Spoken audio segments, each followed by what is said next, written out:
তাহলে আজকে আমরা মুদ্রাস্ফীতি নিয়ে আলোচনা করি। দ্বিতীয় পত্রে সপ্তম অধ্যায় মুদ্রাস্ফীতি। তো মুদ্রাস্ফীতি জানার আগে আমাদেরকে আগে একটু বোঝা উচিত যে আসলে মূল্যস্ফীতি কি।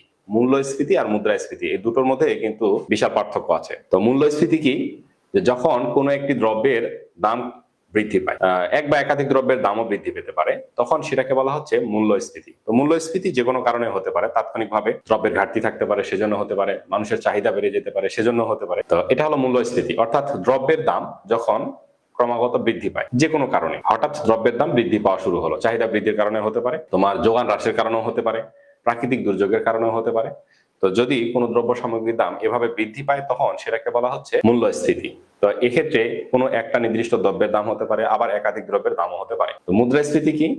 তো মুদ্রাস্ফীতি হলো যখন যে সকল দ্রব্যের দাম স্তর ক্রমাগত বৃদ্ধি পেতে থাকবে, যত সব দ্রব্য আছে সকল দ্রব্যের দাম স্তর ক্রমাগত বৃদ্ধি পেতে থাকে। তো এই দাম স্তর বৃদ্ধির প্রধান কারণ হতে হবে যে অর্থের যোগান বৃদ্ধি পাওয়া। তো যদি অর্থের যোগান বৃদ্ধি পাওয়ার কারণে দ্রব্য সামগ্রীর দাম ক্রমাগত বৃদ্ধি পায় তবে সেটাকে বলা হচ্ছে মুদ্রাস্ফীতি। আর মূল্যস্ফীতি কি?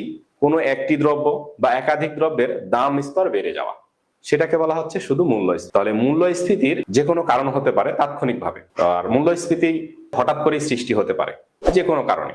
তাহলে কোনো দ্রব্যের, কোনো একটি নির্দিষ্ট দ্রব্যের বা একাধিক দ্রব্যের যখন দাম স্তর বাড়বে তখন সেটাকে বলবো আমরা মূল্যস্ফীতি। আর যখন কোনো একটি দেশের দ্রব্য সামগ্রীর দাম ক্রমাগতভাবে বৃদ্ধি পাবে বা দ্রব্য সামগ্রীর দাম স্তর ক্রমাগত বৃদ্ধি পেতে থাকবে এবং এই দাম স্তর বৃদ্ধি পাওয়ার প্রধান কারণ হবে অর্থের যোগান বৃদ্ধি বা অর্থের সরবরাহ বৃদ্ধি, তাহলে সেটাকে বলবো আমরা মুদ্রাস্ফীতি। তো মুদ্রাস্ফীতির কয়েকজন অর্থনীতিবিদের সংজ্ঞা তোমাদেরকে দিতে হবে। মুদ্রাস্ফীতির অনেক সময় এমসিকিউ আসে যে ক্রাউথার কি বলছেন, মুদ্রাস্ফীতি কি? যখন অত্যাধিক পরিমাণ বা অধিক পরিমাণ অর্থ একটি নির্দিষ্ট দ্রব্য সামগ্রীর পেছনে ব্যয় হয়ে যায় তখন সেটাকে বলা হচ্ছে মুদ্রাস্ফীতি। তো তোমরা এই মুদ্রাস্ফীতির কয়েকটা সংজ্ঞা বইয়ে দেওয়া আছে, সেগুলো পড়ে নিতে পারো। আর হলো যে এর মধ্যে থেকে যে কোনো একটা এমসিকিউ থাকতে পারে। এমসিকিউ যদি আসে তাহলে নাম দিয়ে আসে যে এটি কার সংজ্ঞা। যখন অর্থের মূল্য ক্রমান্বয়ে হ্রাস পায় আর দ্রব্য সামগ্রীর দাম বৃদ্ধি পায় তখন সেটাকে বলা হচ্ছে মুদ্রাস্ফীতি। তাহলে অর্থের মূল্য যদি ক্রমাগত হ্রাস পায় আর দ্রব্য সামগ্রীর দাম বৃদ্ধি পায় তখন সেটাকে বলা হচ্ছে মুদ্রাস্ফীতি। অধ্যাপক ক্রাউথার বলছেন এটা। অত্যাধিক অর্থের প্রচলন, অর্থাৎ অর্থের প্রচলন যখন অনেক বেশি পরিমাণে বেড়ে যাবে তখন সেটাকে বলা হচ্ছে মুদ্রাস্ফীতি। তাহলে মুদ্রাস্ফীতি বলতে আমরা কি বুঝতেছি, যে একটি দেশে যখন অর্থের যোগান বেড়ে যাবে, তো অর্থের যোগান কয়েকভাবে বাড়তে পারে। সেটা কি? যে যখন সরকার দেশের উন্নয়নমূলক কাজে অনেক বেশি পরিমাণে ব্যয় করবে তখন দেশে অর্থের যোগান বেড়ে যাবে। আবার যখন সুদের হার অনেক কম থাকে তখন বাণিজ্যিক ব্যাংকগুলো অধিক পরিমাণে ঋণ দিতে পারে, খুব সহজে অল্প সুদের হারে অনেক বেশি পরিমাণে ঋণ দিতে পারে। তখন সাধারণ মানুষ কি করে? অনেক বেশি বেশি পরিমাণে ঋণ গ্রহণ করে। তো এই অল্প সুদে যখন অনেক বেশি পরিমাণে ঋণ গ্রহণ করে তখন ব্যাংক থেকে টাকা মানুষের হাতে চলে আসে, তখন উৎপাদন বৃদ্ধি পায় না, মানুষের ক্রয় ক্ষমতা বেড়ে যায়। টাকা বেশি হয়ে যাওয়ার কারণে মানুষের ক্রয় ক্ষমতা বেড়ে যায়, চাহিদা বেড়ে যায়, তখন দ্রব্য সামগ্রীর দাম স্তর বেড়ে যায়। আবার অনেক সময় প্রতি বছরে আমরা দেখি যে সরকার ঘাটতি বাজেট প্রণয়ন করেন। এই ঘাটতি বাজেট প্রণয়ন করার পরে এই বাজেটের অর্থ যোগান দেওয়ার জন্য সরকার কি করে? নতুন করে অর্থ ছাপায়, কয়েন ছাপায়। তো যখন নতুন করে এই অর্থ চাহিদার তুলনায় বেশি পরিমাণে ছাপানো হয়, ঘাটতি ব্যয়ের যোগান দেওয়ার জন্য ছাপানো হয়, তখন দেশে অর্থের যোগানটা বেড়ে যায় আর তখনই দ্রব্য সামগ্রীর দাম স্তর ক্রমান্বয়ে বৃদ্ধি পেতে থাকে। আর এটাকে বলা হচ্ছে মুদ্রাস্ফীতি। আর মূল্যস্ফীতি হলো যে কোনো একটি নির্দিষ্ট দ্রব্যের দাম বা একাধিক দ্রব্যের দাম যদি ক্রমাগত বৃদ্ধি পায় তখন সেটাকে বলা হচ্ছে শুধু দাম স্তর শুধু বেড়ে যাবে, তখন সেটাকে বলা হচ্ছে মূল্যস্ফীতি। আর অর্থের যোগান বেড়ে যাওয়ার কারণে যখন দাম স্তর বেড়ে যাবে তখন সেটাকে বলা হচ্ছে মুদ্রাস্ফীতি। তো মূল্যস্ফীতি সাধারণত অর্থের মূল্যকে তেমন ভাবে প্রভাবিত করতে পারে না, কিন্তু মুদ্রাস্ফীতি সরাসরি অর্থের মূল্যকে প্রভাবিত করে। অর্থাৎ মুদ্রাস্ফীতি ঘটলে অর্থের মূল্য কমে যাবে। তাহলে মুদ্রাস্ফীতি হলো যে এমন একটি অবস্থা যে যখন দেশে অর্থের যোগান বেড়ে যায় তখন দ্রব্য সামগ্রীর দাম স্তর ক্রমাগত বৃদ্ধি পেতে থাকে, অধিক পরিমাণ অর্থ অল্প পরিমাণ দ্রব্য সামগ্রী ক্রয়ের পেছনে ব্যয় হয়ে যায়, তখন সেই অবস্থাটাকে বলা হচ্ছে মুদ্রাস্ফীতি। এক কথায় যদি বলি যে যখন অর্থের যোগান বেড়ে যাওয়ার কারণে অর্থাৎ অর্থের ক্রয় ক্ষমতা কমে যায় আর দ্রব্য সামগ্রীর দাম ক্রমাগত বৃদ্ধি পেতে থাকে তখন সেই অবস্থাটাকে বলা হচ্ছে মুদ্রাস্ফীতি। আমরা মুদ্রাস্ফীতির কতগুলো ধরন নিয়ে আলোচনা করি। তো মুদ্রাস্ফীতির ধরন, মুদ্রাস্ফীতির ধরন কি? প্রথম হলো যে চাহিদা বৃদ্ধি জনিত মুদ্রাস্ফীতি। চাহিদা বৃদ্ধি জনিত মুদ্রাস্ফীতি। চাহিদা বৃদ্ধি জনিত মুদ্রাস্ফীতি কি? তো যখন উৎপাদন সর্বোচ্চ পরিমাণে হবে, অর্থাৎ পূর্ণ নিয়োগে উৎপাদন হবে, এই পূর্ণ নিয়োগে উৎপাদনের পর আর যখন উৎপাদন বাড়ানো সম্ভব হয় না, তখন যোগান রেখাটা, অর্থাৎ দ্রব্য সামগ্রী উৎপাদনের যোগান রেখা বা সামগ্রিক যোগান রেখাটা লম্ব অক্ষের সমান্তরাল হয়। তো এই পূর্ণ নিয়োগে যখন উৎপাদন স্তর পৌঁছে যায়, তখন আর উৎপাদন বাড়ানো সম্ভব হয় না। তখন যদি চাহিদা বেড়ে যায়, তখন দ্রব্য সামগ্রীর দাম স্তর ক্রমাগত বৃদ্ধি পেতে থাকে। অর্থাৎ চাহিদা বেড়ে যাওয়ার কারণে দ্রব্য সামগ্রীর দাম স্তর বাড়তে থাকে। তো চাহিদা বেড়ে যাওয়ার কারণে যদি দ্রব্য সামগ্রীর দাম স্তর বেড়ে যায়, ক্রমাগত বৃদ্ধি পেতে থাকে, তখন সেটাকে বলা হচ্ছে চাহিদা বৃদ্ধিজনিত মুদ্রাস্ফীতি। তাহলে কি বুঝলাম? যখন উৎপাদন পূর্ণ নিয়োগে হবে, পূর্ণ নিয়োগে উৎপাদন স্তর পৌঁছে যাওয়ার পরে যদি চাহিদা ক্রমাগত বৃদ্ধি পায় আর চাহিদা বেড়ে যাওয়ার কারণে যদি দাম স্তর ক্রমাগত বৃদ্ধি পেতে থাকে, তখন সেটাকে বলা হচ্ছে চাহিদা বৃদ্ধিজনিত মুদ্রাস্ফীতি। এটাকে আমরা একটা চিত্রের মাধ্যমে ব্যাখ্যা করি, দেখি।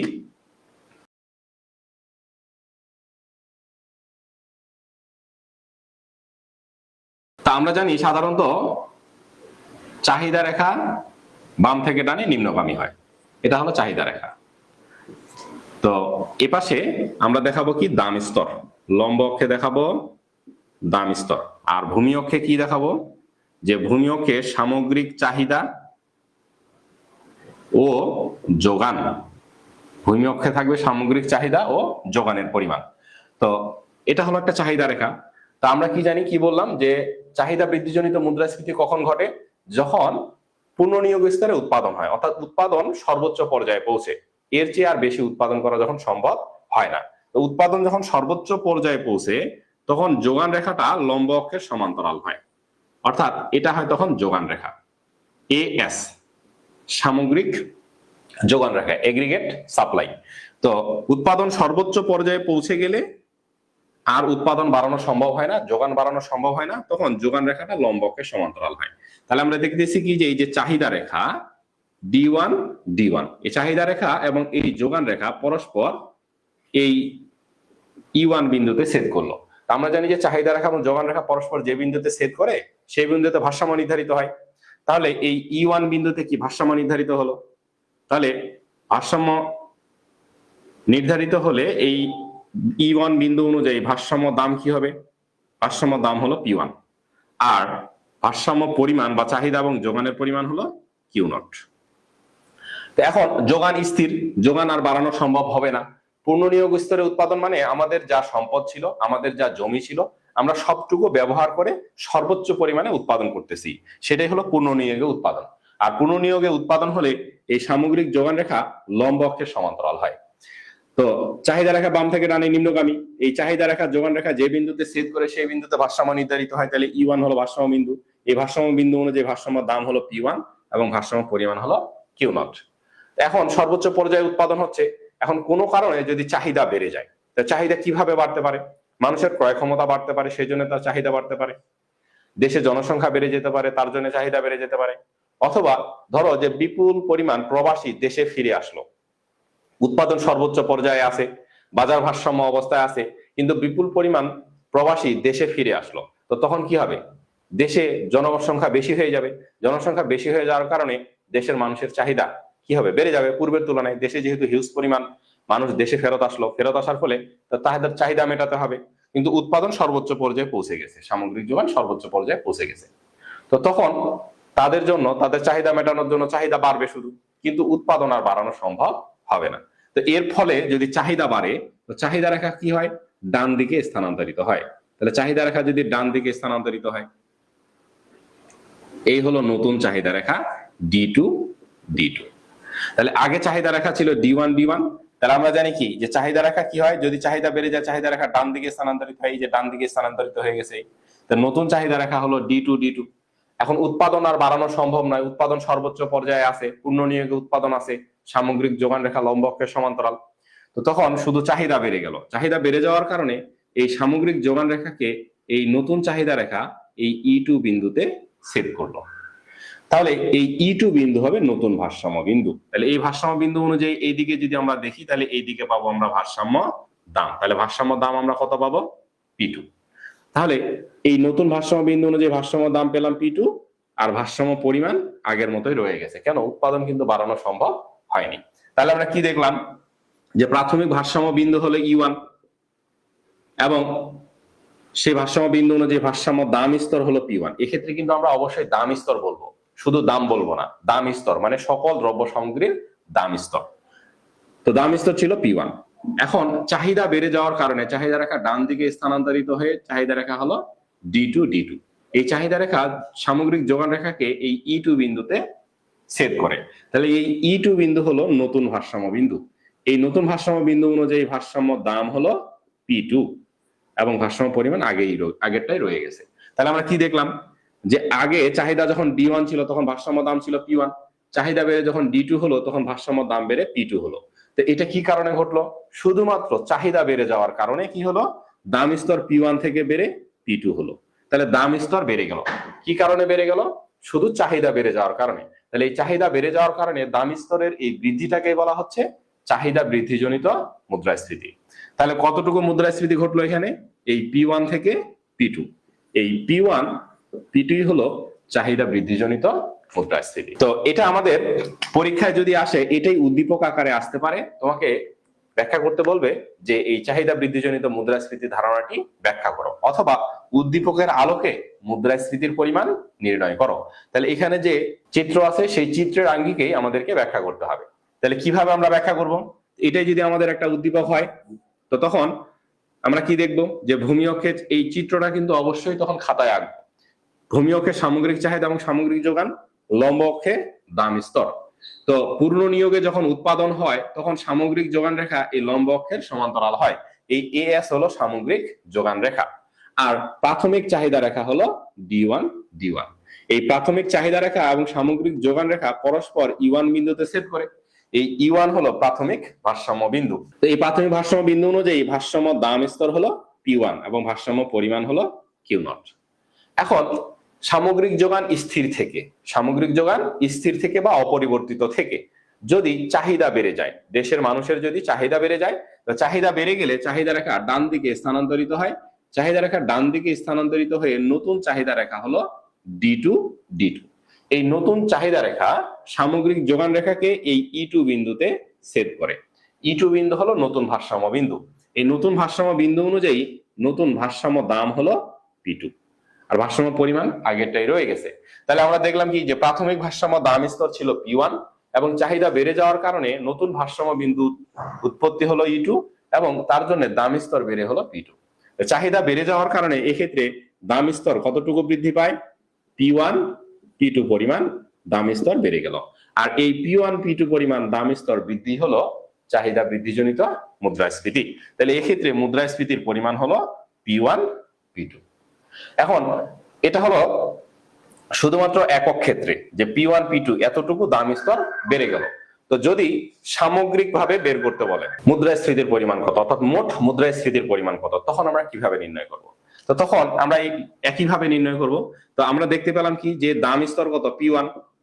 প্রাথমিক ভারসাম্য বিন্দু যখন E1 তখন দাম স্তর হলো P1। তাহলে দাম স্তর কত? P1 না বলে আমরা কি বলবো যে দাম স্তর হলো O থেকে P1, এটা হলো দাম স্তর। আর পরিমাণ কত? পরিমাণ হলো OQ0। তাহলে তখন আমরা এই দুটা গুণ করব। তাহলে দাম আর পরিমাণ গুণ করব। তাহলে দাম আর পরিমাণ যদি গুণ করি তাহলে আমরা কি পাবো? O P1 E1 Q0। আবার বলছি দেখো যে আমরা কি দাম আর পরিমাণ যদি গুণ করি তাহলে আমরা কি পাবো? মোট ব্যয় পাবো। মোট ব্যয়, দাম আর পরিমাণ।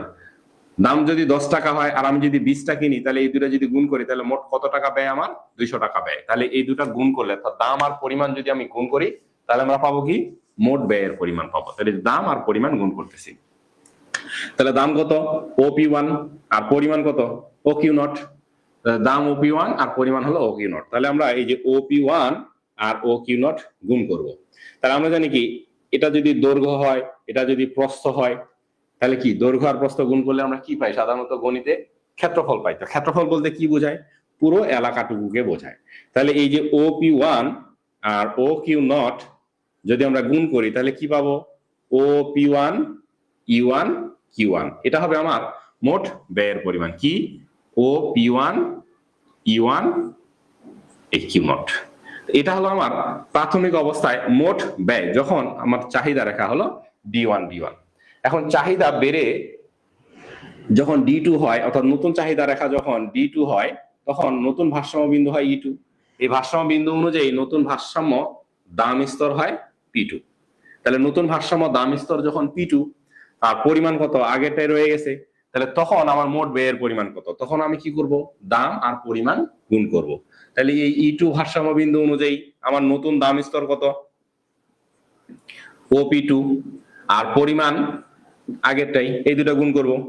অর্থাৎ আমরা কিন্তু দাম শুধু P2 বলবো না, বলবো সবসময় এখান থেকে O থেকে P2, আর এদিকে পরিমাণ বলবো O থেকে Q0। তাহলে OP2 আর OQ0, OP2 এত দূর পর্যন্ত, আর OQ0 এটা যদি গুণ করি তাহলে আমি কি পাবো, এই পুরো ক্ষেত্রফলটুকু পাবো। তাহলে আমি কি লিখবো, OP2 E2 Q0। তাহলে আমরা কি দেখলাম, যে চাহিদা যখন D1 ছিল তখন মোট ব্যয়ের পরিমাণ ছিল এটুকু, চাহিদা বেড়ে যখন D2 হলো তো তখন মোট ব্যয়ের পরিমাণ হলো এতটুকু। তাহলে আমার ওই OQ0 পরিমাণ দ্রব্যের জন্য বা Q0 পরিমাণ দ্রব্যের জন্য বর্তমানে এখন খরচ, মোট খরচের পরিমাণ কি, এই এলাকাটুকু বেশি। তাহলে এটাই হবে আমার মুদ্রাস্ফীতির পরিমাণ। এই মুদ্রাস্ফীতির কারণে এই ব্যয়টুকু আমার বেশি হচ্ছে, তো এটাই হবে মোট মুদ্রাস্ফীতির পরিমাণ। তাহলে কি করব আমরা, আগে আমার সামগ্রিক ব্যয় ছিল এইটা, আর এখন সামগ্রিক ব্যয় হলো এটা। তাহলে এই দুটো আমি বিয়োগ করব। তাহলে এই দুটো যদি বিয়োগ করি কি পাবো, মাইনাস OP1 E1 Q1। অর্থাৎ এই পুরো এলাকাটা থেকে আমরা কি করব, এই এলাকাটুকু বাদ দিব। তাহলে এই সম্পূর্ণ এলাকা থেকে যদি এই এলাকাটুকু বাদ দেই তাহলে আমার এই এলাকাটুকু থাকবে, আর এটাই হলো আমার মুদ্রাস্ফীতির পরিমাণ, মোট মুদ্রাস্ফীতির পরিমাণ। তাহলে এই এলাকাটুকু আমরা কিভাবে লিখবো, এই P1 P2 E2 E1। তাহলে এটা বিয়োগ করলে আমরা কি পাবো, P1 P2 E2 E1। এটাই হলো মোট মুদ্রাস্ফীতির পরিমাণ। মোট মুদ্রাস্ফীতির পরিমাণ বোঝা গেছে। তাহলে যখন এককভাবে আমরা শুধু মুদ্রাস্ফীতির পরিমাণ ব্যাখ্যা করব তখন এখানে দাম স্তর কতটুকু বাড়ছে সেটা বিয়োগ করলেই পেয়ে যাব। যদি সংখ্যার মাধ্যমে থাকে যে এই দাম স্তর ছিল 10 আর এই দাম স্তর হলো 20, তাহলে 20 থেকে 10 বাদ দিব, তাহলে এই মুদ্রাস্ফীতির পরিমাণ হবে 10 টাকা। আর যখন সামগ্রিকভাবে আমরা ব্যাখ্যা করব তখন ঠিক এইভাবে ব্যাখ্যা করব। যদি সংখ্যা মান দেওয়া না থাকে, এগুলো যদি P0 Q0 দিয়ে দেওয়া থাকে তাহলে এক্স্যাক্টলি আমরা এইভাবে ব্যাখ্যা করব। আর যদি সংখ্যা মান দেওয়া থাকে তাহলে তো সহজেই বের করতে পারবে। তো এখানে 10 আছে, এখানে যদি 50 থাকে তাহলে প্রাথমিক মোট ব্যয়ের পরিমাণ কত হবে, 10 গুণন 50 কত হবে, 500। আর পরবর্তীতে দাম স্তর বেড়ে যদি 20 হয় তাহলে 20 গুণন 50 কত হবে, 1000। তাহলে 1000 থেকে যদি 500 বিয়োগ দেই তাহলে 500। তাহলে এইটা হলো মোট মুদ্রাস্ফীতির পরিমাণ। তাহলে আমরা সিঙ্গেল ভাবেও ব্যাখ্যা করতে পারি, মোট পরিমাণ দিয়েও ব্যাখ্যা করতে পারি, এবং সংখ্যা ছাড়া যদি আসে তাহলে সে সংখ্যা দিয়েও এইভাবে ব্যাখ্যা করব। বোঝা গেছে। তো এই মুদ্রাস্ফীতি, চাহিদা বৃদ্ধিজনিত মুদ্রাস্ফীতি সম্পর্কে তোমাদের যদি কোনো কোশ্চেন থাকে তাহলে দ্রুত কমেন্টের মাধ্যমে জানিয়ে দাও। তাহলে আমরা জেনে গেলাম চাহিদা বৃদ্ধিজনিত মুদ্রাস্ফীতি। তার চাহিদা বৃদ্ধিজনিত মুদ্রাস্ফীতি কি জানলাম, যে দেশে যখন সামগ্রিক যোগান স্থির থাকবে, অর্থাৎ যোগান যখন সর্বোচ্চ পর্যায়ে পৌঁছাবে, অর্থাৎ যোগান যখন পূর্ণ নিয়োগ স্তরে পৌঁছাবে, তখন চাহিদা বেড়ে যাওয়ার কারণে দাম স্তর যদি বৃদ্ধি পায় সেটাকে বলা হচ্ছে চাহিদা বৃদ্ধিজনিত মুদ্রাস্ফীতি। এবার আমরা খরচ বৃদ্ধিজনিত মুদ্রাস্ফীতি সম্পর্কে জানবো। এবার দ্বিতীয়টা হলো খরচ বৃদ্ধিজনিত মুদ্রাস্ফীতি।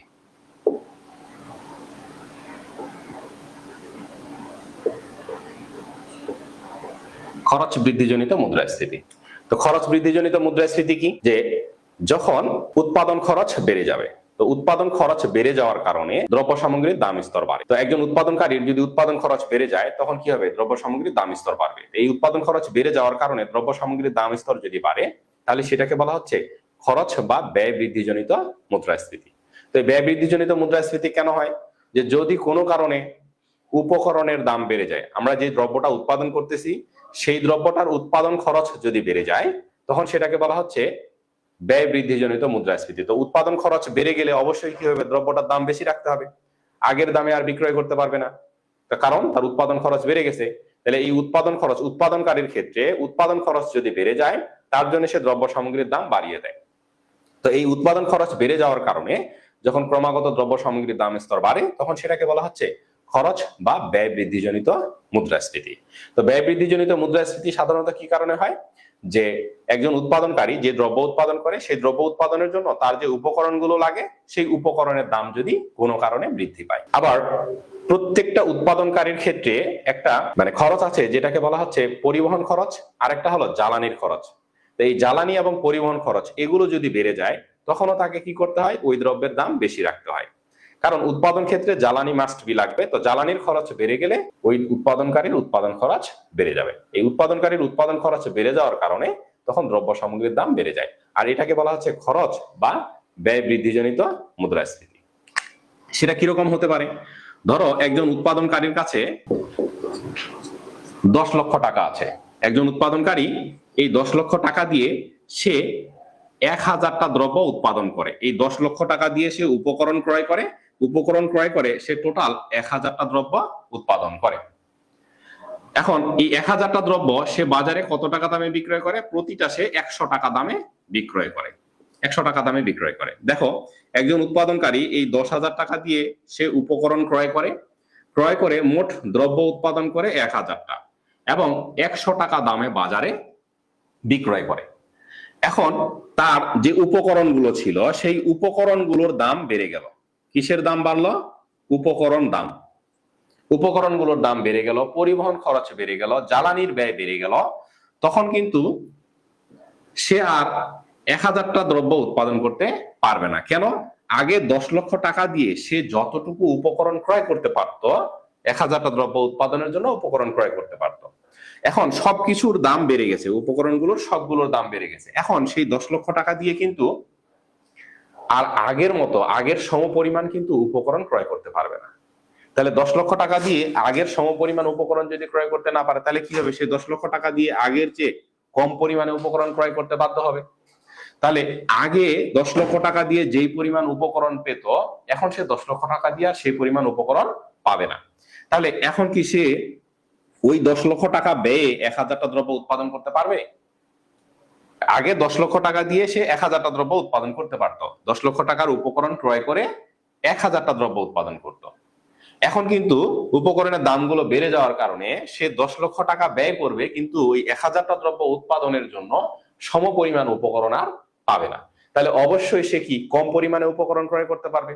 তো যখন সে উপকরণ কম পরিমাণে ক্রয় করবে তখন উৎপাদনও তার আর 1000টা দ্রব্য হবে না। তো ধরে নিলাম সে এখন 800টা দ্রব্য উৎপাদন করতেছে। কেন? ওই 10 লক্ষ টাকা দিয়ে তো আর আগের সমপরিমাণ উপকরণ পাচ্ছে না যে 1000টা দ্রব্য উৎপাদন করবে, আগের চেয়ে কম উপকরণ ক্রয় করতে পারছে ওই 10 লক্ষ টাকা দিয়ে। তাহলে কম উপকরণ ক্রয় করলে কি তার উৎপাদনের পরিমাণও কমে যাবে। তাহলে এখন দেখো, আগে সে 1000টা দ্রব্যের জন্য 10 লক্ষ টাকা খরচ করতো, এখন ওই 10 লক্ষ টাকা খরচ হচ্ছে তার এই 800 একক দ্রব্য উৎপাদনে। 200 একক দ্রব্য তার উৎপাদন কমে গেছে। তো এই 200 একক দ্রব্য যখন উৎপাদন কমে গেছে, আগে সে ওই দ্রব্যটা 100 টাকায় বিক্রি করতে পারতো, তখন সে 1000টা দ্রব্য উৎপাদন করতো, অর্থাৎ 1000টা দ্রব্যের উৎপাদন খরচ ছিল তার 10 লক্ষ। আর এখন 10 লক্ষ টাকা দিয়ে সে 800টা দ্রব্য উৎপাদন করতে পারছে, আগের চেয়ে 200 একক দ্রব্য কম উৎপাদন হচ্ছে, খরচের পরিমাণ কিন্তু 10 লক্ষ টাকাই আছে। তাহলে এখন কি সে আর 100 টাকা দামে বিক্রয় করতে পারবে? এখন সে আর 100 টাকা দামে বিক্রয় করতে পারবে না। কেন? তার একক প্রতি খরচেই কিন্তু পূর্বের চেয়ে বেড়ে গেছে। তাহলে এখন কি হবে? তাকে হয়তোবা 130 অথবা 140 টাকা। তাহলে আমরা দেখলাম যে দ্রব্যের দাম তার এখন 130 টাকা বা 40 টাকা রাখতে হবে। তাহলে দাম বেড়ে গেল দ্রব্যের অটোমেটিক্যালি। কি কারণে দাম বাড়লো? উৎপাদন খরচ বেড়ে যাওয়ার কারণে। তাহলে এই যে উৎপাদন খরচ বেড়ে গেল, উৎপাদন খরচ বেড়ে যাওয়ার কারণে দ্রব্যের দাম এই বেড়ে যাওয়াটাকেই বলা হচ্ছে খরচ বা ব্যয় বৃদ্ধিজনিত মুদ্রাস্ফীতি। এখন আরো উপকরণের দাম যদি বাড়ে তাহলে তার ওই 10 লক্ষ টাকা দিয়ে সে আরো কম পরিমাণে দ্রব্য উৎপাদন করতে পারবে, তখন দ্রব্যের দাম কি হবে? আরো বেড়ে যাবে। তো এইভাবে উপকরণের দাম যদি বৃদ্ধি পায় তাহলে উৎপাদনকারীর উৎপাদন খরচ বেড়ে যায়, আর উৎপাদনকারীর উৎপাদন খরচ বেড়ে যাওয়ার কারণে দ্রব্য সামগ্রীর দাম স্তর বাড়ে, আর এটাকে বলা হচ্ছে খরচ বা ব্যয় বৃদ্ধিজনিত মুদ্রাস্ফীতি। এবার আমরা দেখি এই খরচ বা ব্যয় বৃদ্ধিজনিত মুদ্রাস্ফীতি কিভাবে চিত্রের মাধ্যমে ব্যাখ্যা করা যায়। আমরা জানি চাহিদা রেখা বাম থেকে ডানে নিম্নগামী হয়, এটা হলো প্রাথমিক চাহিদা রেখা। আর যোগান রেখা বাম থেকে ডানে ঊর্ধ্বগামী হয়, এটা হলো প্রাথমিক যোগান রেখা। তাহলে এইদিকে কি? সামগ্রিক চাহিদা ও যোগান, এর পরিমাণ, আর এইদিকে কি, এইদিকে হলো দাম স্তর। তাহলে এই যে সামগ্রিক যোগান রেখা হলো S1 S1 আর সামগ্রিক চাহিদা রেখা হলো D1 D1, পরস্পর কোন বিন্দুতে ছেদ করে, এই E1 বিন্দুতে ছেদ করে। E1 বিন্দু অনুযায়ী এইদিকে আমরা পাবো ভারসাম্য দাম স্তর P1, আর এইদিকে কি পাবো, ভারসাম্য পরিমাণ Q1। তাহলে আমরা কি দেখলাম, প্রাথমিকভাবে প্রাথমিক চাহিদা রেখা হলো D1 D1 এবং প্রাথমিক যোগান রেখা হলো S1 S1। তাহলে প্রাথমিক চাহিদা রেখা এবং প্রাথমিক যোগান রেখা পরস্পর কি E1 বিন্দুতে ছেদ করে। তাহলে E1 বিন্দুতে প্রাথমিক ভারসাম্য নির্ধারিত হয়। এই প্রাথমিক ভারসাম্য বিন্দু অনুযায়ী ভারসাম্য দাম হলো P1 এবং ভারসাম্য পরিমাণ হলো Q1। তাহলে এটা হলো প্রাথমিক দাম স্তর। P1 দামে Q1 পরিমাণ দ্রব্য ক্রয় করতেছে মানুষজন, বা চাহিদা এবং যোগানের পরিমাণ Q1 আর দাম স্তর হলো P1। এখন আমরা কি দেখলাম, যে যদি একজন উৎপাদনকারীর উৎপাদন খরচ বাড়ে, তাহলে সে আর আগের সমপরিমাণ মূলধন দিয়ে আগের সমপরিমাণ দ্রব্য উৎপাদন করতে পারে না, তার চেয়ে কম পরিমাণ দ্রব্য উৎপাদন করতে পারে। তার মানে কি, তার উৎপাদন কমে গেল, আর উৎপাদন কমে যাওয়া মানে কি, যোগান কমে যাওয়া। তাহলে উৎপাদন কমে গেলে যোগান কমে যায়, যোগান যদি কমে যায় তাহলে যোগান রেখা কোন দিকে স্থানান্তরিত হয়, তাহলে যোগান রেখা তখন আমরা জানি কি, যোগান বেড়ে গেলে যোগান রেখা ডান দিকে স্থানান্তরিত হয়, যোগান কমে গেলে যোগান রেখা বাম দিকে স্থানান্তরিত হয়। তাহলে এই যে এটা প্রাথমিক যোগান রেখা, তাহলে এই যোগান রেখার ডান দিকে হবে যোগান বেড়ে যাওয়া, আর বাম দিকে হবে যোগান কমে যাওয়া। তাহলে এখান থেকে আমরা এই দিকে আঁকবো। তাহলে এই যে নতুন একটা যোগান রেখা আমরা এঁকে দিলাম, অর্থাৎ উৎপাদনকারীর উৎপাদন খরচ বেড়ে যাওয়ার কারণে উৎপাদনের পরিমাণ কমে গেল। উৎপাদনের পরিমাণ কমে যাওয়া মানে হচ্ছে যোগান কমে যাওয়া, আর যোগানের পরিমাণ যখন কমে যায় বা হ্রাস পায়, তাহলে যোগান রেখা বাম দিকে স্থানান্তরিত হয়। তাহলে যোগান রেখা বাম দিকে স্থানান্তরিত হয়ে নতুন যোগান রেখা কি হলো, আগেরটা ছিল S1, এখন হলো S2। তাহলে নতুন যোগান রেখা হলো S2। তাহলে চাহিদা তো আগের মতোই আছে, বাজারে যে পরিমাণ লোকজন আগে ওই দ্রব্যটা ক্রয় করতো এখনো সেই পরিমাণ লোকজন ক্রয় করে, তাহলে চাহিদা অপরিবর্তিত আছে, কিন্তু উৎপাদনকারীর উৎপাদন খরচ বেড়ে যাওয়ার কারণে যোগানটা কমে গেছে। তাহলে যোগান যখন কমে যাবে তাহলে যোগান রেখা বাম দিকে শিফট করবে। তাহলে বাম দিকে শিফট করলে আগের চাহিদা রেখাকে সে কোন বিন্দুতে ছেদ করতেছে, এই যে নতুন বিন্দুতে ছেদ করতেছে। এই নতুন বিন্দুর নাম দিলাম আমরা E2। তাহলে এই E2 বিন্দুতে কি নতুন করে ভারসাম্য নির্ধারিত হবে। তাহলে নতুন ভারসাম্য যদি নির্ধারিত হয় তাহলে ভারসাম্য দাম স্তর কত হবে, ভারসাম্য দাম স্তর হবে P2, আর ভারসাম্য পরিমাণ কত হবে, ভারসাম্য পরিমাণ হবে Q2। তাহলে এটা হলো নতুন ভারসাম্য বিন্দু, ভারসাম্য পরিমাণ হলো Q2 আর ভারসাম্য দাম হলো P2। তাহলে আমরা কি দেখলাম, যে উৎপাদনকারীর উৎপাদন খরচ বেড়ে যাওয়ার কারণে আগে যে পরিমাণ উৎপাদন করতো, অর্থাৎ যোগান আগে ছিল Q1, এখন যোগানও কমে গেছে। যোগান কমে যাওয়ার কারণে কি হয়েছে, দাম স্তর বেড়ে গেছে, P1 থেকে P2 হয়ে গেছে। আর এই যে P1 থেকে P2 দাম স্তর বাড়লো, কতটুকু বাড়লো, P1 P2 পরিমাণ দাম স্তর বাড়লো। আর এই P1 P2 পরিমাণ দাম স্তর বাড়াটাকেই বলা হচ্ছে খরচ বা ব্যয় বৃদ্ধিজনিত মুদ্রাস্ফীতি। তাহলে আমরা কি দেখলাম, যে উৎপাদনকারীর যখন উৎপাদন খরচ বেড়ে যায় তার জন্য তার উৎপাদনের পরিমাণ কমে যায়, উৎপাদনের পরিমাণ কমে গেলে যোগান রেখা বাম দিকে স্থানান্তরিত হয়, ফলে নতুন ভারসাম্য নির্ধারিত হয় এবং ভারসাম্য দাম পূর্বের চেয়ে বৃদ্ধি পায় আর পরিমাণ হ্রাস পায়।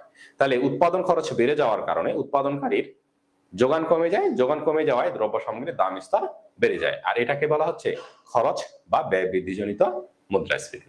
আমরা যা বুঝলাম তাই আসলে ব্যাখ্যা করব। কি, যে চিত্রে ভূমি অক্ষে সামগ্রিক চাহিদা এবং সামগ্রিক যোগান দেখানো হয়েছে, লম্ব অক্ষে দাম স্তর।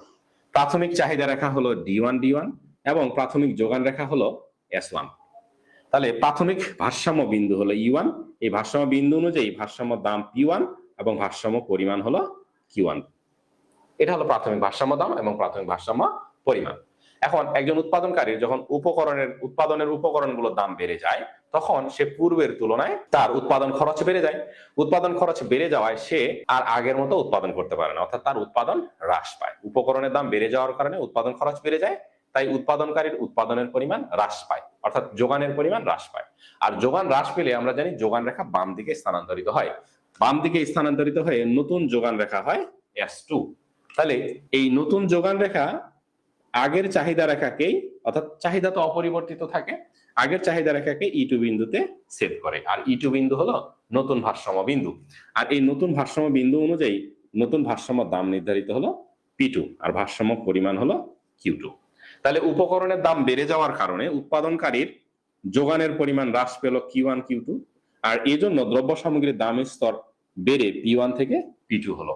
তাহলে দাম স্তর বৃদ্ধি পেল P1 P2 পরিমাণ, আর এই P1 P2 পরিমাণ দাম স্তর বেড়ে যাওয়াটাকে বলা হচ্ছে খরচ বা ব্যয় বৃদ্ধিজনিত মুদ্রাস্ফীতি। তো এবার চাহিদা বৃদ্ধিজনিত মুদ্রাস্ফীতি আর খরচ বা ব্যয় বৃদ্ধিজনিত মুদ্রাস্ফীতির মধ্যে পার্থক্য আসতে পারে। তাহলে চাহিদা বৃদ্ধিজনিত মুদ্রাস্ফীতি আর ব্যয় বৃদ্ধিজনিত মুদ্রাস্ফীতির মধ্যে আমরা যদি পার্থক্য লিখি, আমরা জানি সবসময় কি আকারে লিখবো, তোমরা অবশ্যই তালিকা দিয়ে লিখবে। প্রথম পার্থক্য আমরা কি লিখি? সংজ্ঞাগত পার্থক্য লিখি। যে কোনো দুটো জিনিসের মধ্যে যদি পার্থক্য লিখি তাহলে তাদের সংজ্ঞাগত পার্থক্য লিখি। তাহলে কি, যে যখন সামগ্রিক যোগান অপরিবর্তিত থাকে অর্থাৎ পূর্ণ নিয়োগে উৎপাদন হয়, তখন চাহিদা বেড়ে যাওয়ার কারণে যদি মুদ্রাস্ফীতি ঘটে সেটাকে বলা হচ্ছে চাহিদা বৃদ্ধিজনিত মুদ্রাস্ফীতি। আর উৎপাদনকারীর উৎপাদন খরচ বেড়ে যাওয়ার কারণে যদি মুদ্রাস্ফীতি ঘটে তাহলে সেটাকে বলা হচ্ছে খরচ বা ব্যয় বৃদ্ধিজনিত মুদ্রাস্ফীতি। আচ্ছা, দ্বিতীয় পার্থক্য তাহলে আমরা কি দিব? চাহিদা বৃদ্ধিজনিত মুদ্রাস্ফীতির ক্ষেত্রে শুধুমাত্র চাহিদার পরিবর্তন হয়, সামগ্রিক যোগান স্থির থাকে, সামগ্রিক যোগানটা স্থির থাকে। আর খরচ বা ব্যয় বৃদ্ধিজনিত মুদ্রাস্ফীতির ক্ষেত্রে সামগ্রিক চাহিদার পরিমাণ স্থির থাকে আর যোগানের পরিমাণ পরিবর্তন হয়। উপকরণের দাম বেড়ে যাওয়ার কারণে যোগান বাড়তেও পারে, কমতে পারে, যোগানের পরিবর্তন হতে পারে, কিন্তু সামগ্রিক চাহিদা স্থির থাকে। তাহলে কি, খরচ বৃদ্ধিজনিত মুদ্রাস্ফীতিতে সামগ্রিক চাহিদা হলো যে স্থির থাকে, সামগ্রিক যোগান পরিবর্তন হয়। আর চাহিদা বৃদ্ধিজনিত মুদ্রাস্ফীতিতে কি দেখলাম? যে সামগ্রিক যোগান স্থির থাকে, যোগান রেখাটা লম্বকের সমান্তরাল হয়, আর সামগ্রিক চাহিদার পরিবর্তন হয়। আচ্ছা, 3 নম্বর পার্থক্য কি লিখতে পারি? যে চাহিদা বৃদ্ধিজনিত মুদ্রাস্ফীতিতে পূর্ণ নিয়োগে উৎপাদন হয়, এজন্য যোগান রেখা লম্বকের সমান্তরাল হয়। খরচ বা ব্যয় বৃদ্ধিজনিত মুদ্রাস্ফীতিতে যোগানের পরিমাণ পরিবর্তন হয় এবং যোগান রেখাটা বাম থেকে ডানে ঊর্ধ্বগামী হয়। এরপরে আমরা চতুর্থ পার্থক্য কি দিতে পারি? যে চাহিদা বৃদ্ধিজনিত মুদ্রাস্ফীতির ক্ষেত্রে যে চাহিদা বৃদ্ধিজনিত মুদ্রাস্ফীতির চিত্রটাও দিতে পারি, আর খরচ বৃদ্ধিজনিত মুদ্রাস্ফীতির আমরা চিত্রটা দিতে পারি। তো এই সংক্ষেপে এই 4টা পার্থক্য লিখলেই যথেষ্ট। এটা যদি আসে তাহলে হয় সর্বোচ্চ 3 নম্বরের জন্য আসবে, গতে আসতে পারে, তখন আমরা এই 3-4টা পার্থক্য লিখে দেব। তাহলে চাহিদা বৃদ্ধিজনিত মুদ্রাস্ফীতিতে কি হয়? সামগ্রিক যোগান রেখা লম্ব অক্ষের সমান্তরাল থাকে এবং সামগ্রিক যোগান স্থির থাকে, শুধু চাহিদার পরিবর্তন হয়। চাহিদা বেড়ে যাওয়ার কারণে দাম স্তর বেড়ে যায়। আর খরচ বা ব্যয় বৃদ্ধিজনিত মুদ্রাস্ফীতিতে কি হয়? চাহিদাটা স্থির থাকে, সামগ্রিক যোগানের পরিবর্তন হয়। উপকরণের দাম স্তর বেড়ে যাওয়ার কারণে যোগান হ্রাস পায়, সেজন্য দাম স্তর বেড়ে যায়। আর এটাকে বলতেছি আমরা খরচ বা ব্যয় বৃদ্ধিজনিত মুদ্রাস্ফীতি। এবার মুদ্রাস্ফীতির আরো কয়েকটা ধরন আছে, আমরা দেখি। যে একটা হলো মৃদু মুদ্রাস্ফীতি। এটাকে কি বলে? মৃদু মুদ্রাস্ফীতি। ইংরেজিতে বলে ক্রিপিং ইনফ্লেশন। এটাকে ইংরেজিতে বলে ক্রিপিং ইনফ্লেশন, মৃদু মুদ্রাস্ফীতি। তাহলে এই মৃদু মুদ্রাস্ফীতি কি সেটা আমরা একটু দেখি। এগুলো সাধারণত এমসিকিউ আসে, কখনো বা কতে আসে, এই মৃদু মুদ্রাস্ফীতি। তাহলে আমরা সবসময় ভূমি অক্ষে কি সামগ্রিক চাহিদা এবং সামগ্রিক যোগান, লম্ব অক্ষে আমাদের দাম স্তর। এটা হলো আমাদের প্রাথমিক চাহিদা রেখা D1 আর এটা হলো আমাদের যোগান রেখা SS। তো এই যে মৃদু মুদ্রাস্ফীতি, এটা আসলে চাহিদা বেড়ে যাওয়ার কারণেই ঘটে। তো এই D1 হলো প্রাথমিক চাহিদা রেখা আর SS হলো যোগান রেখা। তো চাহিদা রেখা এবং যোগান রেখা পরস্পর কি এই E1 বিন্দুতে ছেদ করে। E1 বিন্দুতে ছেদ করলে প্রাথমিক ভারসাম্য নির্ধারিত হলো E1 এ। এই E1 অনুযায়ী প্রাথমিক ভারসাম্য দাম স্তর হলো P1 আর পরিমাণ হলো Q1। তাহলে এটা হলো প্রাথমিক ভারসাম্য। প্রাথমিক ভারসাম্য বিন্দু অনুযায়ী ভারসাম্য দাম P1 আর ভারসাম্য পরিমাণ Q1। এখন কোনো কারণে চাহিদা বেড়ে গেল, যে কোনো কারণে চাহিদা বেড়ে যেতে পারে। তাহলে চাহিদা যদি বেড়ে যায় তাহলে চাহিদা রেখা কোন দিকে স্থানান্তরিত হয়? এই যে D1 এই চাহিদা রেখা কি ডান দিকে স্থানান্তরিত হবে, অর্থাৎ নতুন চাহিদা রেখা হবে D2। তাহলে আমরা দেখতে পাচ্ছি কি যে কোনো কারণে চাহিদা যদি বেড়ে যায় তাহলে চাহিদা রেখা ডান দিকে স্থানান্তরিত হলো। তাহলে এই ডান দিকে যদি স্থানান্তরিত হয়, চাহিদা রেখা যোগান রেখাকে কোন বিন্দুতে ছেদ করলো? E2 বিন্দুতে ছেদ করলো। তাহলে E2 বিন্দু হবে নতুন ভারসাম্য বিন্দু। এই নতুন ভারসাম্য বিন্দু অনুযায়ী ভারসাম্য দাম হলো P2 আর ভারসাম্য পরিমাণ কত? ভারসাম্য পরিমাণ হলো Q2। তাহলে আমরা কি দেখলাম? যে চাহিদার পরিমাণ অনেক বেশি, চাহিদার পরিবর্তনটা কিন্তু অনেক বেশি, আর দাম স্তরের পরিবর্তনটা খুবই অল্প। দাম স্তর কতটুকু পরিবর্তন? P1 P2 এতটুকু পরিবর্তন হয়েছে, কিন্তু চাহিদার পরিবর্তনটা Q1 Q2টা অনেক বেশি। তাহলে যখন চাহিদার অনেক বেশি পরিবর্তন হলেও দাম স্তর খুবই সামান্য পরিমাণে পরিবর্তন হবে, তখন সেটাকে বলা হচ্ছে ক্রিপিং বা মৃদু মুদ্রাস্ফীতি, অর্থাৎ দাম স্তর বাড়ছে খুব ধীর গতিতে। অধিক পরিমাণ চাহিদা বৃদ্ধি পাওয়ার ফলেও দাম স্তর বাড়ে খুবই ধীর গতিতে, তখন সেটাকে বলা হচ্ছে মৃদু মুদ্রাস্ফীতি বা ক্রিপিং ইনফ্লেশন। ইংরেজিতে বলা হয় ক্রিপিং ইনফ্লেশন, এটাকে বলা হচ্ছে মৃদু মুদ্রাস্ফীতি। তাহলে মৃদু মুদ্রাস্ফীতি আমরা কি বুঝলাম? যে চাহিদার পরিবর্তন অনেক বেশি হওয়া সত্ত্বেও দাম স্তর বাড়বে খুবই অল্প পরিমাণ, তাহলে সেটাকে বলা হচ্ছে মৃদু মুদ্রাস্ফীতি। তাহলে এবার আমরা দেখি পদ সঞ্চারী মুদ্রাস্ফীতি। 4 নাম্বার হলো, এটাকে বলা হচ্ছে পদ সঞ্চারী মুদ্রাস্ফীতি। তো এটার নাম হলো, ইংরেজিতে বলা হয় এটাকে ওয়াকিং। এটাকে বলা হচ্ছে ওয়াকিং, মানে হাঁটা, ধীরে ধীরে হাঁটা। আর এটা এই যে ক্রিপিং আমরা যেটা বুঝলাম, ক্রিপিং মানে এটাকে বাংলায় বলা হয় হামাগুড়ি। মানে ছোট বাচ্চারা যখন হাঁটুর উপর ভর করে চলাফেরা করে আর কি, খুব ধীর গতিতে, সেটাকে বলা হচ্ছে হামাগুড়ি দেওয়া। তো এই মুদ্রাস্ফীতিটা চলবে খুব ধীর গতিতে। এরপরে চাহিদা যদি আরো ব্যাপক পরিমাণে বাড়ে, আরো যদি এই দিকে চলে আসে, তখনও কিন্তু দাম স্তর বাড়বে খুবই সামান্য, কিন্তু চাহিদা বাড়বে কি অনেক বেশি পরিমাণে। তো এই জন্যে চাহিদা বাড়বে অত্যাধিক পরিমাণে, কিন্তু দাম স্তর বাড়বে খুবই সামান্য পরিমাণে, অর্থাৎ দাম স্তরের গতিটা হবে খুবই স্লো। এই জন্য এটাকে বলা হচ্ছে হামাগুড়ি মুদ্রাস্ফীতি বা ক্রিপিং ইনফ্লেশন, অর্থাৎ এক্ষেত্রে ইনফ্লেশন রেটটা হবে খুবই স্লো, ভীষণ ভীষণ স্লো। এই জন্য এটাকে বলা হচ্ছে মৃদু মুদ্রাস্ফীতি বা হামাগুড়ি মুদ্রাস্ফীতি। তো পরেরটা হলো পদ সঞ্চারী বা ওয়াকিং। ওয়াকিং মানে হলো হাঁটা, তার মানে হামাগুড়ির চেয়ে হাঁটার স্পিড কি একটু বেশি, এই জন্য এটাকে বলা হচ্ছে ওয়াকিং ইনফ্লেশন বা পদ সঞ্চারী মুদ্রাস্ফীতি, অর্থাৎ এবার গতিটা একটু বাড়বে। তাহলে সেই চিত্রটা কিরকম হয় সেটা আমরা একটু দেখি। অর্থাৎ মুদ্রাস্ফীতির গতির ভিত্তিতে এই মৃদু মুদ্রাস্ফীতি, পদ সঞ্চারী মুদ্রাস্ফীতি, তারপরে বলা হয় ধাবমান মুদ্রাস্ফীতি, আরেকটাকে বলা হচ্ছে উলম্ফন মুদ্রাস্ফীতি। তার মানে এটা মুদ্রাস্ফীতির রেটটা কি হারে বাড়ছে তার ভিত্তিতে এগুলোকে নামকরণ করা হচ্ছে। আর এই মুদ্রাস্ফীতি গুলো সবগুলোই আসলে ঘটবে চাহিদা বৃদ্ধির কারণে। এই মুদ্রাস্ফীতি গুলো এটা ব্যতীত এটাও চাহিদা বৃদ্ধিজনিত, এটাও চাহিদা বৃদ্ধিজনিত, এটাও চাহিদা বৃদ্ধিজনিত, এরপরে যে দুটো আছে সেই দুটো চাহিদা বৃদ্ধিজনিত। এক্ষেত্রে যোগান রেখাটা কি হবে? আগের চেয়ে একটু খারাপ প্রকৃতির হবে। আগে যোগান রেখাটা আমরা কি দেখলাম? খুবই স্লপ ছিল, অর্থাৎ এরকম ছিল যোগান রেখাটা। তো এবার যোগান রেখাটা কি হবে? তার চেয়ে একটু অধিক খারাপ প্রকৃতির হবে, এরকম হবে যোগান রেখা, এস এস, এটা হলো যোগান রেখা। আর চাহিদা রেখা সাধারণত যেরকম হয় আমরা জানি, এই যে এটা চাহিদা রেখা দিলাম D1 D1। তাহলে আমরা কি দেখলাম? যে এই যোগান রেখা এবং চাহিদা রেখা পরস্পর কি এই E1 বিন্দুতে ছেদ করে। E1 বিন্দু অনুযায়ী ভারসাম্য দাম কত?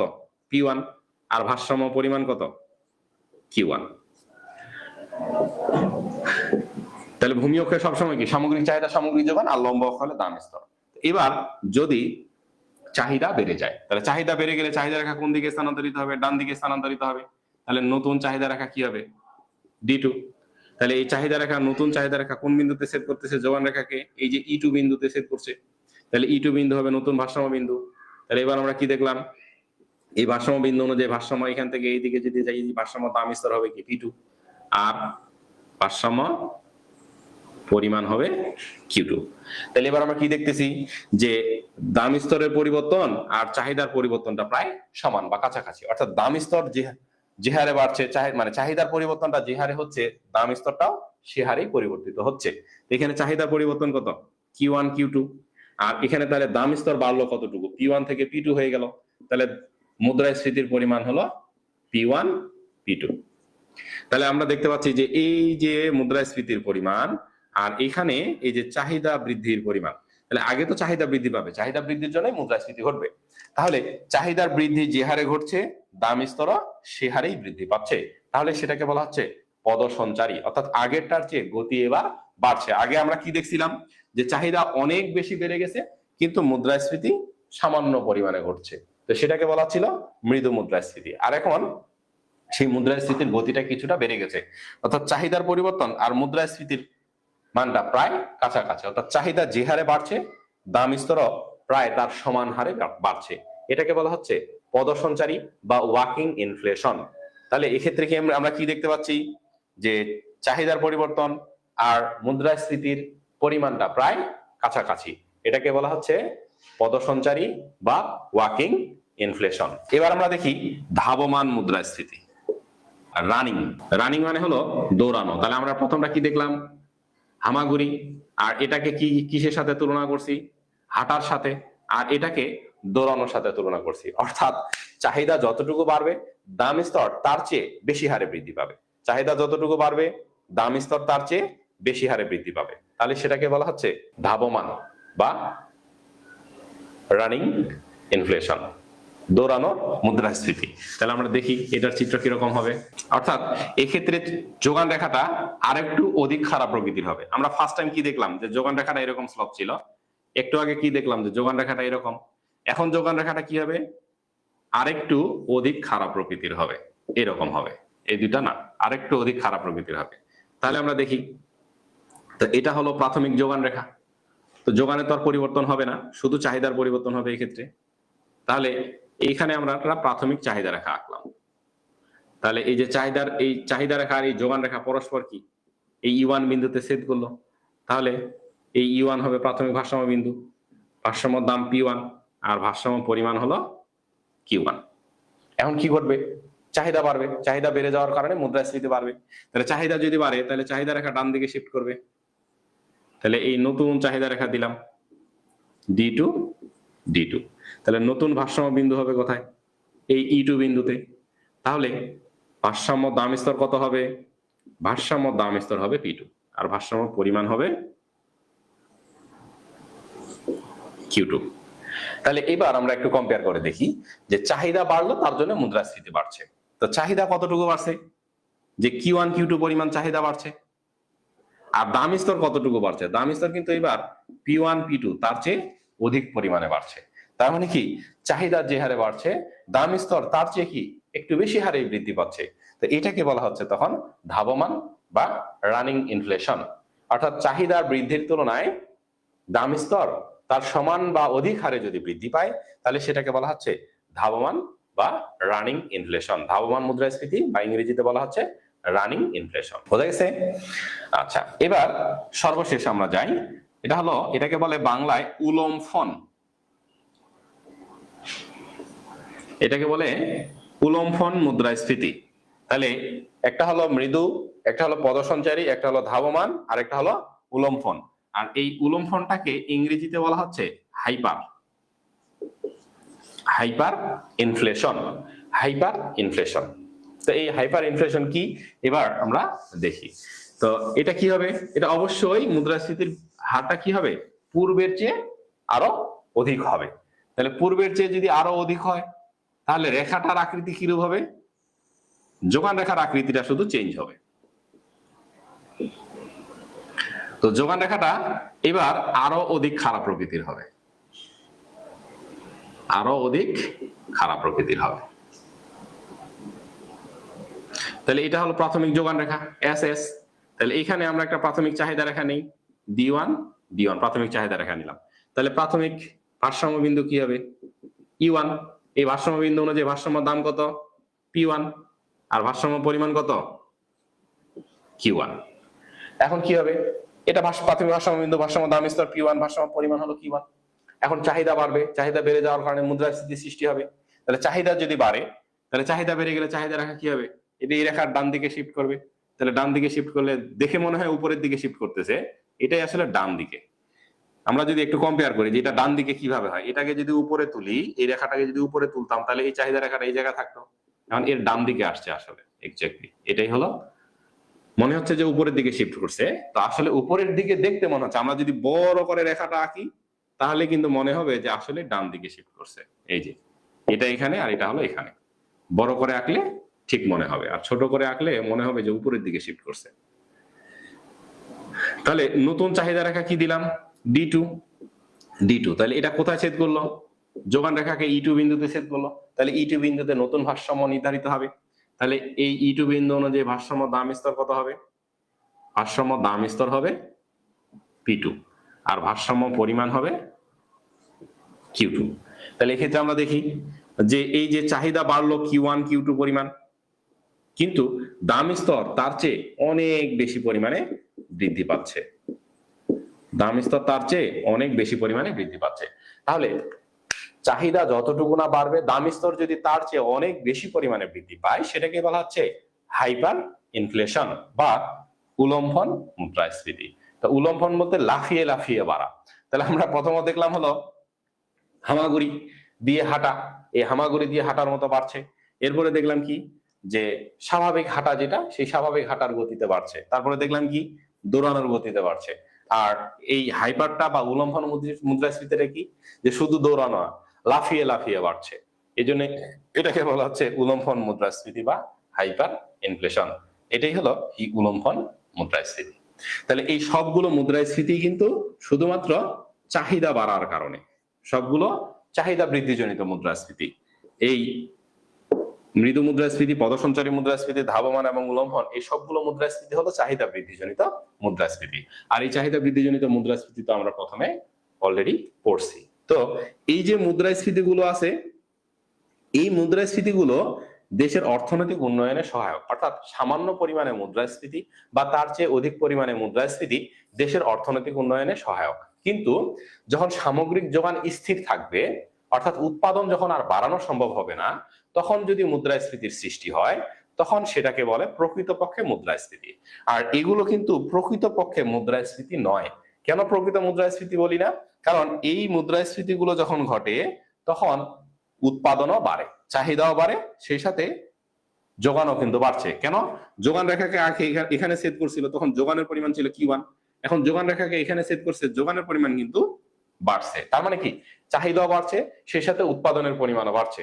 তাহলে চাহিদাও বাড়ছে, যোগান বাড়ছে, তার মানে কি উৎপাদন বাড়ছে, নিয়োগ বাড়ছে, মানুষের কর্মসংস্থান সৃষ্টি হচ্ছে। তাহলে এই মুদ্রাস্ফীতিটা দেশের অর্থনীতির জন্য কল্যাণকর। কেন কল্যাণকর? যে চাহিদা বাড়ার কারণে উৎপাদন বাড়ছে। এখন উৎপাদনকারী যদি উৎপাদন বাড়ায়, তাহলে তাকে কি করতে হবে? অবশ্যই উপকরণ বেশি ক্রয় করতে হবে, ফ্যাক্টরির পরিধি বাড়াতে হবে, উৎপাদন বাড়াতে চাইলে শ্রমিক বেশি নিয়োগ দিতে হবে, তার মানে মানুষ কাজ পাবে, কর্মসংস্থান সৃষ্টি হবে।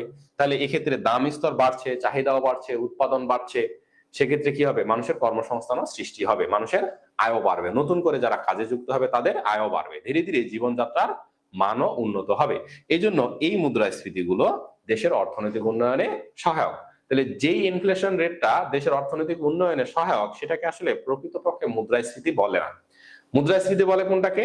যে যখন উৎপাদনটা সর্বোচ্চ পর্যায়ে পৌঁছাবে, অর্থাৎ পূর্ণ নিয়োগে উৎপাদন স্তর পৌঁছে যাবে, এরপরে যদি মুদ্রাস্ফীতির সৃষ্টি হয়, সেটা দেশের জন্য ক্ষতিকর। অর্থাৎ সেটা কি করবে? শুধু টাকার মানটাকে কমিয়ে দেবে, অর্থের মূল্যটাকে কমিয়ে দেবে। অর্থাৎ ওই একই পরিমাণ দ্রব্য সামগ্রী আমাদেরকে বেশি দামে ক্রয় করতে হবে, দাম স্তর শুধু বাড়বে, উৎপাদনও বাড়বে না, যোগানও বাড়বে না, নতুন করে কর্মসংস্থানও সৃষ্টি হবে না। সেই মুদ্রাস্ফীতিটা হলো দেশের অর্থনৈতিক উন্নয়নের জন্য বা দেশের জন্য ক্ষতিকর, দেশের সাধারণ মানুষের জন্য ক্ষতিকর। আর এই মুদ্রাস্ফীতি গুলো দেশের অর্থনৈতিক উন্নয়নে সহায়ক। তাহলে মনে রাখতে হবে যে মৃদু মুদ্রাস্ফীতি বা ধাবমান, পদসঞ্চারী, উলম্ফন, এই মুদ্রাস্ফীতি গুলো দেশের অর্থনৈতিক উন্নয়নের ক্ষেত্রে সহায়ক, দেশের প্রবৃদ্ধিকে বাড়িয়ে দেয়। কিন্তু যখন পূর্ণ নিয়োগে উৎপাদন স্তর পৌঁছে যায়, তারপরে যখন মুদ্রাস্ফীতি ঘটে, তখন সেটাকে বলা হচ্ছে প্রকৃত মুদ্রাস্ফীতি, সেটা দেশের অর্থনীতিতে বিরূপ প্রভাব সৃষ্টি করে। তো প্রকৃত মুদ্রাস্ফীতির এই ধারণাটা দেন জে.এম. কেইন্স, যে এই অর্থনৈতিক এই মুদ্রাস্ফীতিগুলো যে অর্থনৈতিক উন্নয়নে সহায়ক, তাহলে কোন মুদ্রাস্ফীতিটা দেশের জন্য ক্ষতিকর? এই ধারণাটা আসে হলো জে.এম. কেইন্সের থেকে। তিনি কিভাবে ব্যাখ্যা করেন সেটা আমরা একটু সংক্ষেপে দেখে নিই, তাহলে তোমাদের বিষয়টা আরো ক্লিয়ার হবে। তো এগুলো এই যোগান রেখার আকৃতির ভিত্তিতেই কিন্তু এই মুদ্রাস্ফীতি গুলো পরিবর্তন হচ্ছে, যোগান রেখার আকৃতি চেঞ্জ হচ্ছে আর চাহিদা পরিবর্তন হচ্ছে, সেই জন্য এই মুদ্রাস্ফীতি গুলো ঘটছে। তাহলে প্রাথমিকভাবে যোগান রেখা যখন এরকম বাম থেকে ডানে ঊর্ধ্বগামী থাকবে, জে.এম. কেইন্স বলছে যে যোগান রেখা যতক্ষণ পর্যন্ত এরকম বাম থেকে ডানে ঊর্ধ্বগামী থাকবে, তখন যে মুদ্রাস্ফীতিটা ঘটবে সেটা দেশের অর্থনৈতিক উন্নয়নে সহায়ক। তাহলে এটা হলো যোগান রেখা, এখান থেকে শুরু করে এখান পর্যন্ত এটা হলো যোগান রেখা। তাহলে আমরা এখানে একটা প্রাথমিক চাহিদা রেখা আঁকি, তাহলে এটা হলো চাহিদা রেখা, প্রাথমিক চাহিদা রেখা D1। তাহলে ভারসাম্য হলো এই U1 বিন্দুতে, ভারসাম্য দাম হবে P1 আর ভারসাম্য পরিমাণ হবে Q1। এরপরে যদি চাহিদা বাড়ে, চাহিদা বেড়ে কি হলো? D2 হয়ে গেল। তাহলে নতুন ভারসাম্য হবে এই E2 বিন্দুতে। তাহলে এবার নতুন করে ভারসাম্য দাম কত হবে? ভারসাম্য দাম হবে P2 আর ভারসাম্য পরিমাণ হবে Q2। তা আমরা এইদিকে কি জানি? যে এইদিকে জানি সামগ্রিক চাহিদা, সেই সাথে সামগ্রিক যোগান দুটোই আছে, চাহিদা এবং যোগান দুটোই আছে। আর এইদিকে হলো দাম স্তর, এদিকে হলো দাম স্তর। তাহলে আমরা এই E2 বিন্দুতে কি দেখতেছি, যে দাম স্তরও বাড়লো, সেই সাথে চাহিদা তো বাড়লোই, ফার্স্ট টাইম চাহিদা বাড়ছে। চাহিদা বাড়ার সাথে সাথে এই দাম স্তরে উৎপাদনকারীরা যোগান কতটুকু দিচ্ছে, যোগানও Q2 পরিমাণ দিচ্ছে। অর্থাৎ চাহিদা বেড়ে যতটুকু হয়েছে যোগানও বেড়ে ঠিক ততটুকুই হয়েছে, অর্থাৎ চাহিদার বৃদ্ধিটা উৎপাদনের মাধ্যমে পূরণ করে দেওয়া হয়ে গেছে। তাহলে আমরা কি দেখলাম, যে এই E2 বিন্দুতে দাম স্তরও বাড়লো, সেই সাথে উৎপাদনের পরিমাণও বাড়লো, অর্থাৎ যোগানও বাড়লো। এবার যদি আবারও চাহিদা বাড়ে, D3 তে পৌঁছায়, তাহলে নতুন করে ভারসাম্য হবে কি এই E3 বিন্দুতে, তাহলে ভারসাম্য দাম কি হবে, আবারও বাড়বে। তাহলে আমরা দেখি ভারসাম্য দাম এবার কি হবে P3, আর ভারসাম্য পরিমাণ কি হবে,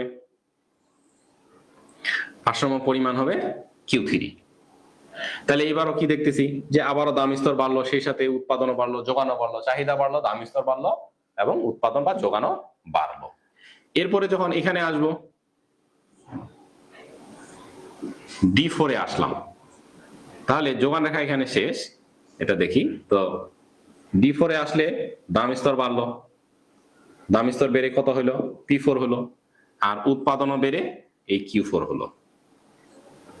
আচ্ছা, এখন চাহিদা বাড়তেই পারে, চাহিদা যে কোনো সময় বাড়তে পারে, চাহিদার বাড়াটাকে কখনো থামানো যায় না, চাহিদা যে কোনো কারণে বাড়তেই থাকবে বাড়তেই থাকবে, অর্থাৎ চাহিদা অসীম পর্যন্ত হতে পারে, কিন্তু উৎপাদন কখনো অসীম সম্ভব নয়। কেন, উৎপাদনের একটা সর্বোচ্চ লিমিটেশন আছে, অর্থাৎ আমাদের দেশে যা সম্পদ আছে, যা জমি আছে, সবগুলোতে যদি আমরা চাষাবাদ করি, সকল উপকরণ যদি সম্পূর্ণরূপে ব্যবহার করি, তাহলে উৎপাদনের একটা সর্বোচ্চ সীমা পাবো, অর্থাৎ একটা সর্বোচ্চ পরিমাণ উৎপাদন পাবো, তার চেয়ে আর অধিক উৎপাদন পাওয়া সম্ভব নয়। তাহলে আমরা দেখতেছি কি, যে যখন চাহিদা বাড়লো তখন উৎপাদনকারী উৎপাদন বাড়ায় Q2 করলো, আবারও চাহিদা বাড়লো উৎপাদন বাড়ায় Q3 করলো, আবারও চাহিদা বাড়লো উৎপাদন বাড়িয়ে Q4 করলো।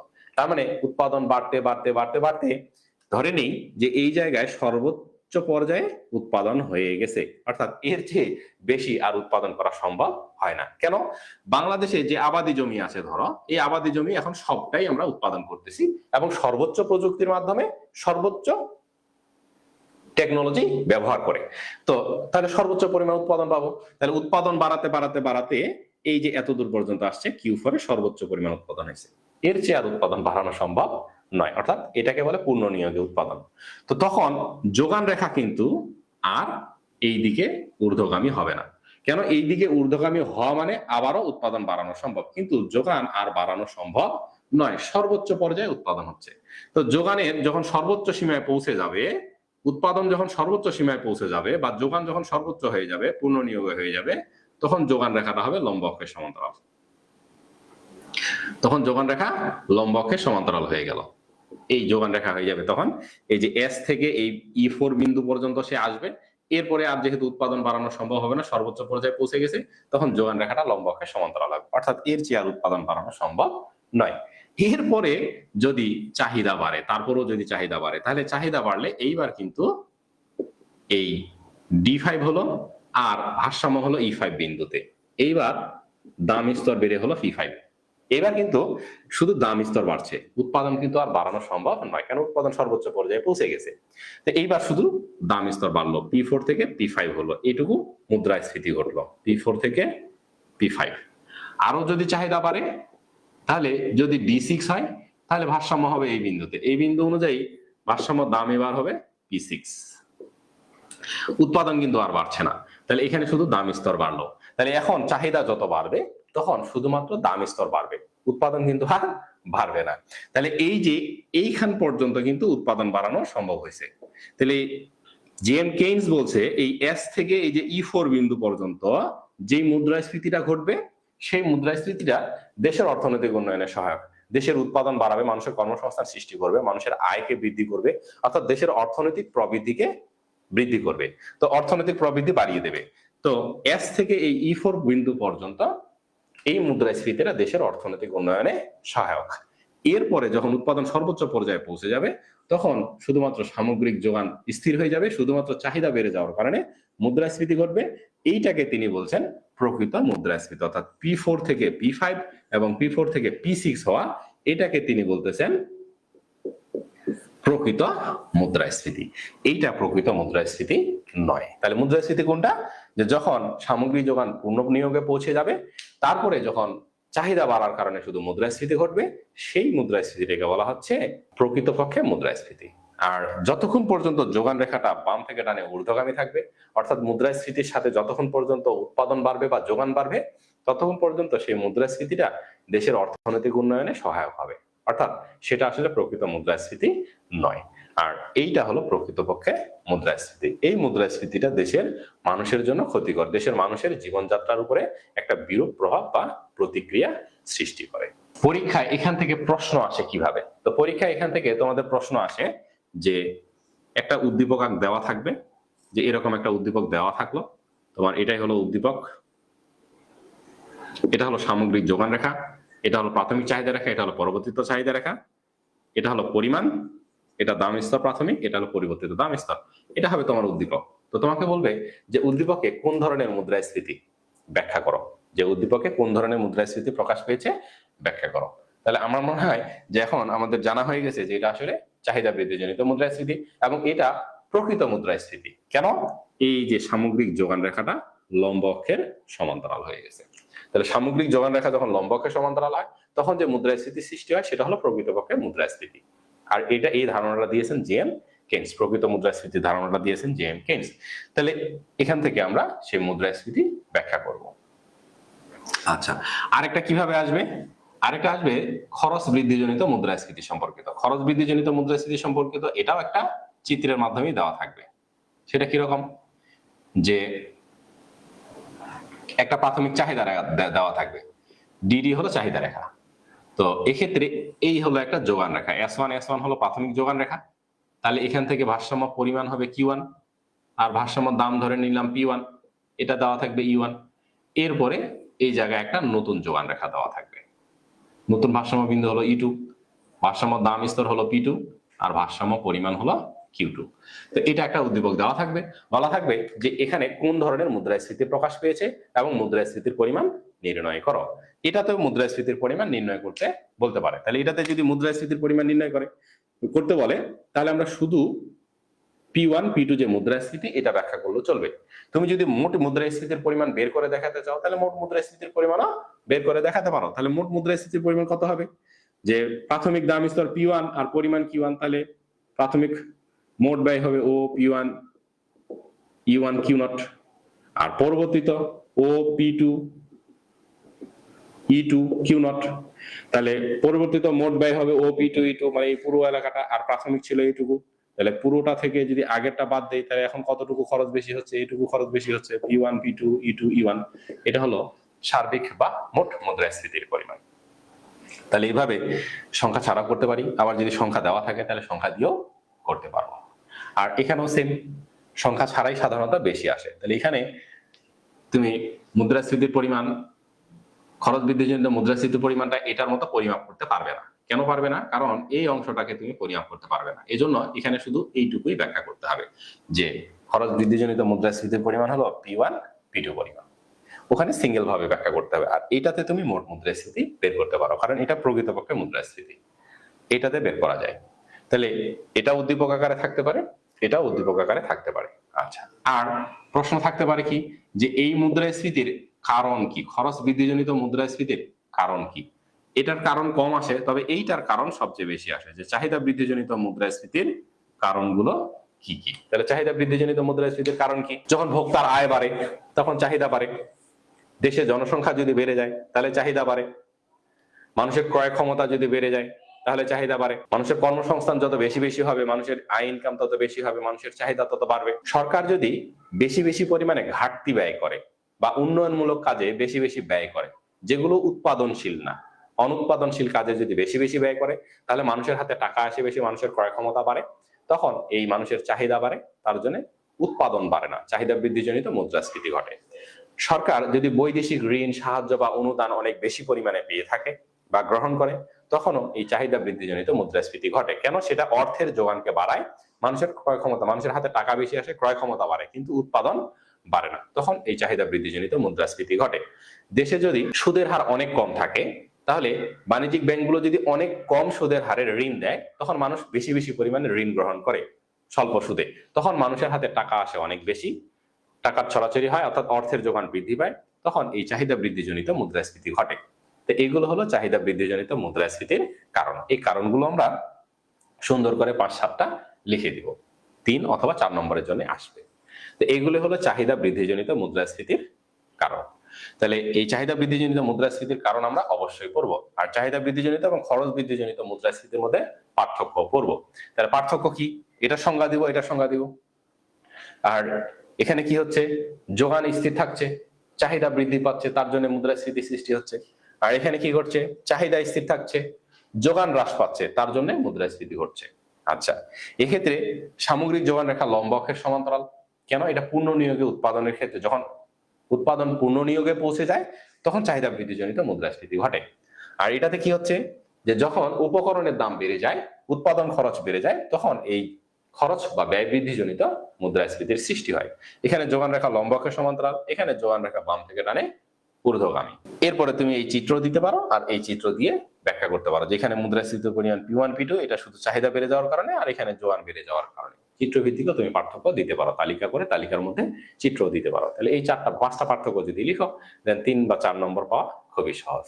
তো তোমাদের পরীক্ষায় এই চাহিদা বৃদ্ধিজনিত, খরচ বৃদ্ধিজনিত মুদ্রাস্ফীতি এবং চাহিদা বৃদ্ধিজনিত মুদ্রাস্ফীতির চেয়ে এটা যতটুকু ইম্পর্টেন্ট, এটা তার চেয়ে অনেক বেশি ইম্পর্টেন্ট পরীক্ষা আসার জন্য। এটা ভেরি ভেরি ইম্পর্টেন্ট, এটাই পরীক্ষা আসে সবচেয়ে বেশি।